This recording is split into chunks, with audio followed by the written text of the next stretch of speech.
Hello दोस्तों, मैं गौरव आपका स्वागत करता हूं आपके अपने YouTube चैनल गौरव कॉन्सेप्ट पर।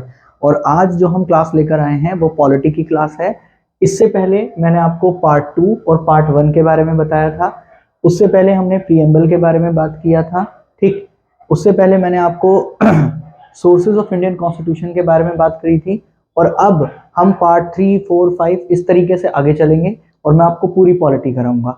हम बात करते हैं फंडामेंटल राइट्स की, जो part 3 of the Indian constitution में लिखा हुआ है।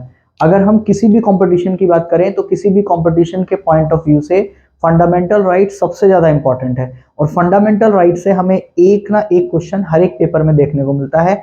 इसीलिए हमें बहुत डेप्थ में समझना पड़ेगा कि फंडामेंटल राइट है क्या। और आज की जो क्लास है उस क्लास में मैं आपको बताऊंगा कि फंडामेंटल राइट का जो हिस्टोरिकल बैकग्राउंड है वो क्या है और फंडामेंटल राइट्स के फीचर्स क्या हैं, मतलब फंडामेंटल राइट्स की विशेषता क्या है। सबसे पहला पॉइंट तो इंडियन कॉन्स्टिट्यूशन में यही पूछा जाता है, या आपके पेपर में क्वेश्चन पेपर में ये क्वेश्चन पूछा जाएगा कि फंडामेंटल राइट इंडियन कॉन्स्टिट्यूशन के कौन से पार्ट में लिखा है या कौन से भाग में लिखा है। तो आपको तुरंत आंसर कर देना है कि पार्ट 3 में फंडामेंटल राइट्स लिखा है। इसके आर्टिकल कहां से कहां तक है? 12 से 35। ठीक, इसको लिया कहां से गया है? यूएसए से लिया गया है। ठीक, अब हम आगे बात करते हैं। सबसे पहले अगर हम बात करें हिस्टोरिकल बैकग्राउंड की, तो फंडामेंटल राइट्स की शुरुआत कहां से हुई थी? अगर हम फंडामेंटल राइट्स की बात करें तो फंडामेंटल राइट्स का हिस्टोरिकल बैकग्राउंड जब से शुरू हुआ, जब ब्रिटेन के एक राजा जिनका नाम था किंग जॉन, ठीक, उस किंग जॉन राजा जो ब्रिटेन का राजा था, 1215 ईस्वी में इसने अपने लोगों को कुछ राइट्स दिए, कुछ अधिकार दिए और इन राइट्स को उसने पत्थरों पर लिखवाया। और पत्थरों पर लिखवाने के बाद उसकी प्रजा की जहां जहां तक बाउंड्री थी उन बाउंड्री पे उन पत्थरों को लगवा दिया गया। ठीक, इसीलिए उस ब्रिटेन के राजा के द्वारा जो राइट्स दिए गए, ठीक, उस राइट्स को हमने बोला मैग्ना कार्टा, या उसको हमने बोला महाअधिकार पत्र। ठीक, तो जैसे ब्रिटेन के राजा के द्वारा अपने लोगों को कुछ अधिकार दिए गए जिसको हमने मैग्ना कार्टा कहा। One of the most important question for our Indian constitution कि भारत के संविधान का मैग्ना कार्टा किसे कहा जाता है? तो भारतीय संविधान का मैग्ना कार्टा कहा जाता है फंडामेंटल राइट्स को, मौलिक अधिकार को। सबसे इंपॉर्टेंट क्वेश्चन पेपर में पूछे जाने वाला सवाल, तो आपको ध्यान रखना है। वैसे तो मैग्ना कार्टा की बात हम मॉडर्न इंडिया में भी करते हैं, जो फर्रुखियर के द्वारा अंग्रेजों को दिया जाता है। मैग्ना कार्टा कहने का मतलब फ्री ट्रेड के राइट्स दिए जाते हैं। तो मैग्ना कार्टा अंग्रेजों का अलग है। इंडियन कॉन्स्टिट्यूशन का अगर मैग्ना कार्टा पूछा जाए तो आपको आंसर करना है फंडामेंटल राइट पार्ट 3 आर्टिकल 12 से 35 और सोर्स किसका क्या है इसका? यूएसए। तो सबसे पहले हिस्टोरिकल बैकग्राउंड की बात करें, पृष्ठभूमि की बात करें, तो अभी मैंने आपको बताया ब्रिटेन के राजा 1215 में ब्रिटेन के राजा किंग जॉन के द्वारा अपने नागरिकों को कुछ अधिकार दिया गया जिसे हमने क्या कहा? मैग्ना कार्टा कहा। इसके बाद आगे चलते हैं तो एक फ्रेंच रेवोल्यूशन, ठीक, फ्रांस की हमने बात की थी। और जब मैंने आपको सोर्सेज ऑफ इंडियन कॉन्स्टिट्यूशन पढ़ाया था तो मैंने आपको बताया भी था 3 ऐसे जस्टिस जो हमने कहां से लिए हैं? फ्रांस से लिए हैं। ठीक, उसकी बात मैंने आपको बताई थी, उसके बारे में मैंने आपको बताया था। लेकिन फ्रांस का एक रूलर था, दैट रूलर उसका नाम था लुइस 16। और इस लुइस 16 के खिलाफ इसकी जनता ने विद्रोह किया और जनता ने विद्रोह करने के बाद इससे कुछ अधिकारों को प्राप्त किया।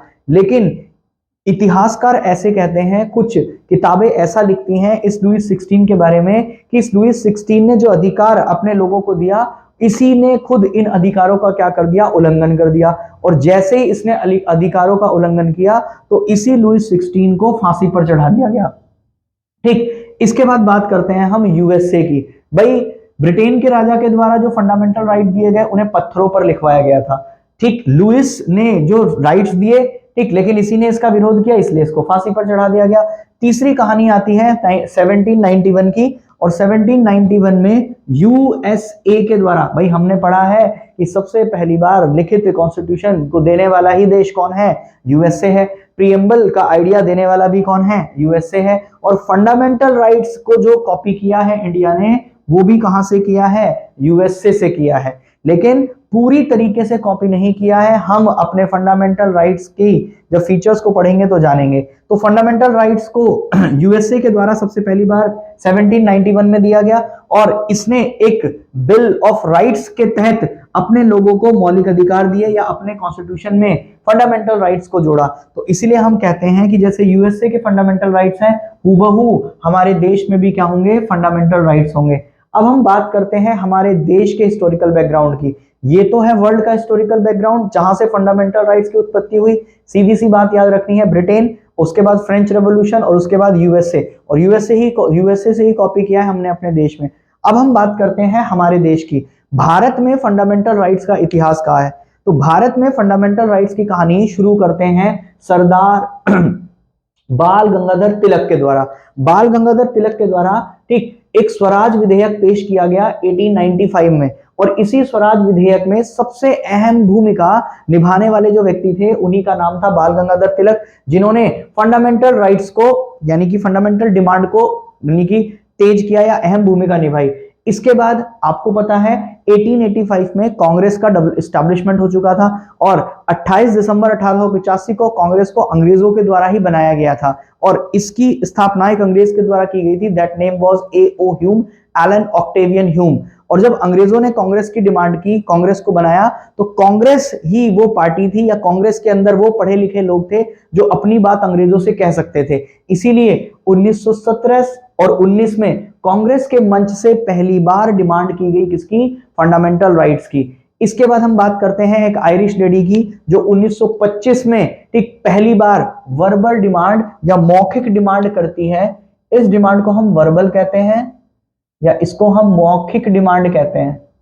मौखिक डिमांड की गई, और ये मौखिक डिमांड करने वाली महिला थी एनी बेसेंट। इसने एक बिल पेश किया, उस बिल का नाम था कॉमनवेल्थ ऑफ इंडिया बिल, जिस बिल के तहत एनी बेसेंट के द्वारा फंडामेंटल राइट्स की डिमांड को आगे बढ़ाया गया।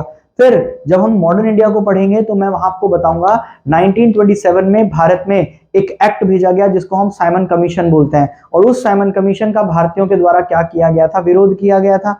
और जब भारतीयों के द्वारा विरोध किया गया तो इसका सबसे तगड़ा विरोध प्रदर्शन हुआ था लाहौर में, और लाहौर में ही लाला लाजपत राय की डेथ हुई थी। और लाला लाजपत राय की डेथ के बाद भारत में दंगे बढ़ने लगे थे। उन दंगों को शांत करने के लिए एक व्यक्ति जिसका नाम था लॉर्ड बर्कनहेड ने कहा था कि भाई कांग्रेस को क्या चाहिए, उस डिमांड को रखा जाए। इसीलिए कांग्रेस के ही एक महत्वपूर्ण व्यक्ति that name was Motilal Nehru के द्वारा 1928 में एक रिपोर्ट पेश की गई, जिस रिपोर्ट को कहा गया नेहरू रिपोर्ट। और नेहरू रिपोर्ट में मोतीलाल नेहरू ने फंडामेंटल राइट्स की डिमांड को रखा। तो अगर आपसे पूछें कि नेहरू रिपोर्ट में क्या फंडामेंटल राइट्स को रखा गया था? यस, फंडामेंटल राइट्स में पहली बार कहने का मतलब नेहरू रिपोर्ट में फंडामेंटल राइट्स की डिमांड को रखा गया था। उसके बाद साइमन कमीशन ने अपनी रिपोर्ट तैयार की, और रिपोर्ट तैयार करने के बाद भेज दिया लंदन, और लंदन में हुए 3 गोलमेज सम्मेलन इसी साइमन कमीशन की रिपोर्ट की चर्चा पर। लेकिन फर्स्ट राउंड टेबल कॉन्फ्रेंस को बिल्कुल रिजेक्ट किया कांग्रेस ने, लेकिन सेकंड राउंड टेबल कॉन्फ्रेंस में ठीक गांधी जी को तैयार किया गया कराची कांग्रेस के कराची अधिवेशन में। और इसी कराची अधिवेशन में सरदार वल्लभ भाई पटेल, जिन्होंने इसकी अध्यक्षता की थी कराची अधिवेशन की, इनके द्वारा ये बात कही गई महात्मा गांधी से कि आप सबसे पहले स्वराज की डिमांड करना, अगर अंग्रेज आपको स्वराज ना दे तो डोमिनियन स्टेट की मांग करना, और डोमिनियन स्टेट भी ना दे तो आप अंतिम रूप से उनसे किसकी मांग करना? फंडामेंटल राइट की मांग करना। और पेपर में मैक्सिमम टाइम सबसे ज्यादा इंपॉर्टेंट क्वेश्चन पूछा जाने वाला क्वेश्चन यही है कि कांग्रेस के किस अधिवेशन में डिमांड की गई थी फंडामेंटल राइट की? That is Karachi session. और ये कराची सेशन कब हुआ था? 1931 में। 1931 में कराची अधिवेशन, जिसकी अध्यक्षता की थी सरदार वल्लभ भाई पटेल ने। और इसी कराची अधिवेशन के बाद महात्मा गांधी को भेजा गया था सेकंड राउंड टेबल कॉन्फ्रेंस, कहां पे? लंदन में। और जब ये second round table conference London में हुई तो इसी second round table conference London 1931 में महात्मा गांधी के द्वारा डिमांड की गई किसकी? फंडामेंटल राइट्स की। लेकिन इस फंडामेंटल राइट्स की डिमांड जब 1931 में की गई, उसके बाद भारत में एक आयोग स्थापित हुआ जिसके तहत इस डिमांड को रिजेक्टेड कर दिया गया।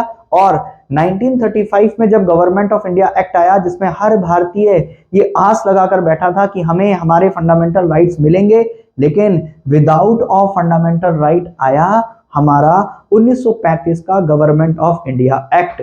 उसके बाद तो हम लोगों ने आस छोड़ चुकी थी, और 1945 में फिर पंडित जवाहरलाल नेहरू के द्वारा एक कमेटी का गठन किया गया। That committee is known as Tej Bahadur Sapru committee.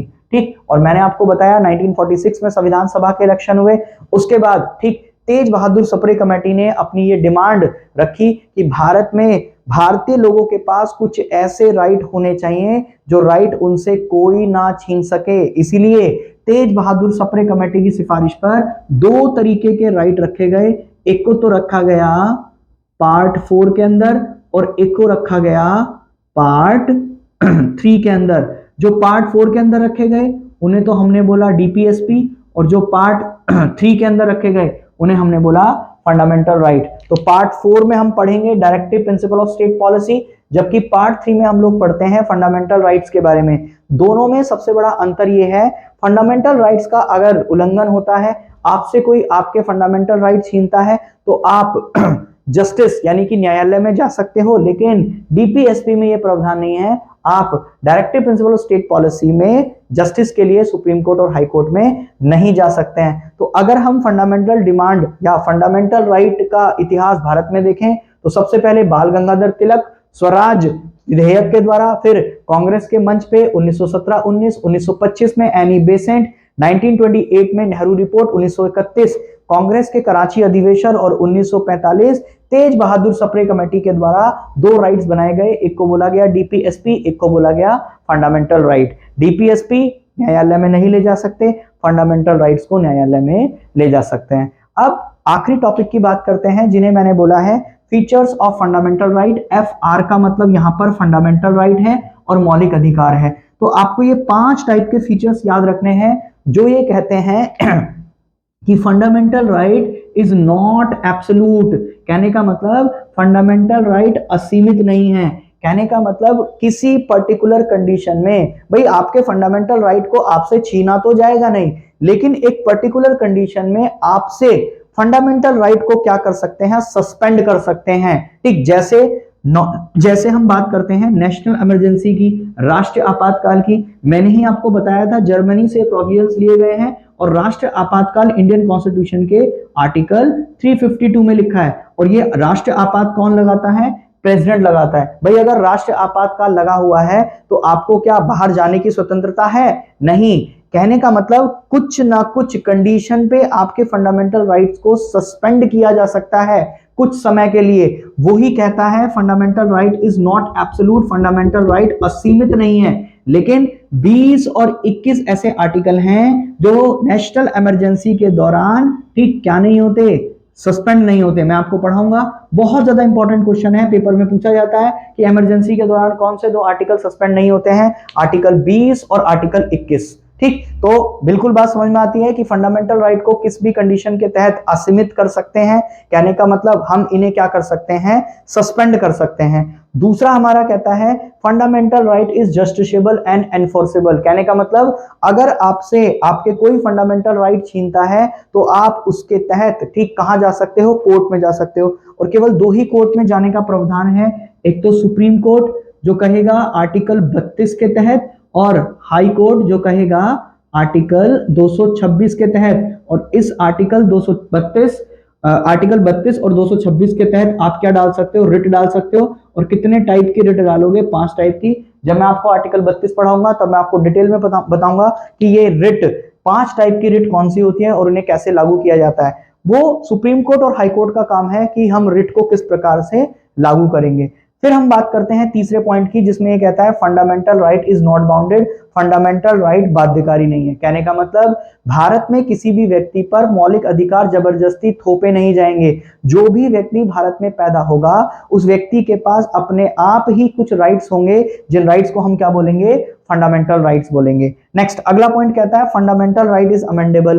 कहने का मतलब हम फंडामेंटल राइट में बदलाव कर सकते हैं। भाई जो फंडामेंटल राइट गवर्नमेंट ने आपको दे दिए, ठीक, जो फंडामेंटल राइट कॉन्स्टिट्यूशन ने आपको दे दिए, ठीक, उसमें हम कुछ ना कुछ बदलाव जरूर कर सकते हैं। और बदलाव करने के लिए हमें क्या करना पड़ेगा, संविधान संशोधन करना पड़ेगा, आप ध्यान रखना। और दूसरी बात, ठीक, संविधान संशोधन करना पड़ेगा। और दूसरी बात, अगर हम किसी बिल के थ्रू ठीक इसको चेंज कर रहे हैं तो आप बहुत इंपॉर्टेंट याद रखना, उस बिल को हमें किस मेजॉरिटी से पास करना पड़ेगा, स्पेशल मेजॉरिटी। ठीक, विशेष बहुमत से ही उस बिल को हम पास करेंगे। जो भी फंडामेंटल राइट आर्टिकल 12 से 35 के बीच में आते हैं, अगर हमें उन्हें चेंज करना है, अमेंड करना है, तो हम उन्हें चेंज कर सकते हैं, बट बाय स्पेशल मेजॉरिटी। लेकिन हम हमारे संविधान का मूलभूत ढांचा चेंज नहीं करेंगे। ठीक, मैंने आपको पहले भी बताया था। ठीक, तो इस मूलभूत ढांचा में हम कोई भी परिवर्तन नहीं करेंगे। जो कहता है फंडामेंटल राइट इज नॉट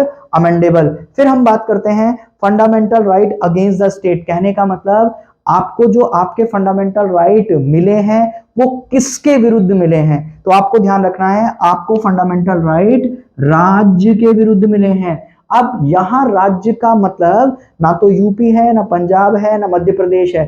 तो फिर राज्य का मतलब क्या है? जब मैं नेक्स्ट क्लास लूंगा, अगली क्लास, जिसमें मैं आपको बताऊंगा कि राइट्स कितने टाइप के होते हैं, जिसको आप फंडामेंटल राइट बोल रहे हो, तो एक्चुअली में राइट है कितने टाइप के, पहले हमें वो पता होना चाहिए। फिर हम बात करेंगे आर्टिकल 12 और आर्टिकल 13 की, और उसके बाद कहानी शुरू होगी आर्टिकल, ठीक, 14 से 18, 19 से 22, 23, 24, 25 से 28, ठीक, फिर 29, 30, 31 खत्म, और 32 जो हमारे फंडामेंटल राइट्स की बात करेगा। ठीक, बिल्कुल आपको भी ऐसे ही फंडामेंटल राइट्स याद होंगे जैसे मुझे हैं, अगर आप बहुत ध्यान से चीजों को करते हो। कहने का मतलब यहां पर राज्य का मतलब वो नहीं है जो आप सोच रहे हो। राज्य का मतलब जो आर्टिकल 12 कहेगा वो राज्य का मतलब होगा।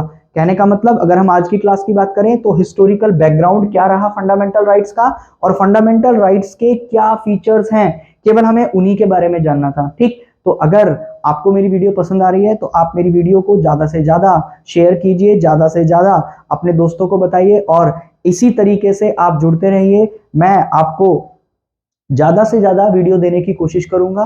थैंक यू, धन्यवाद।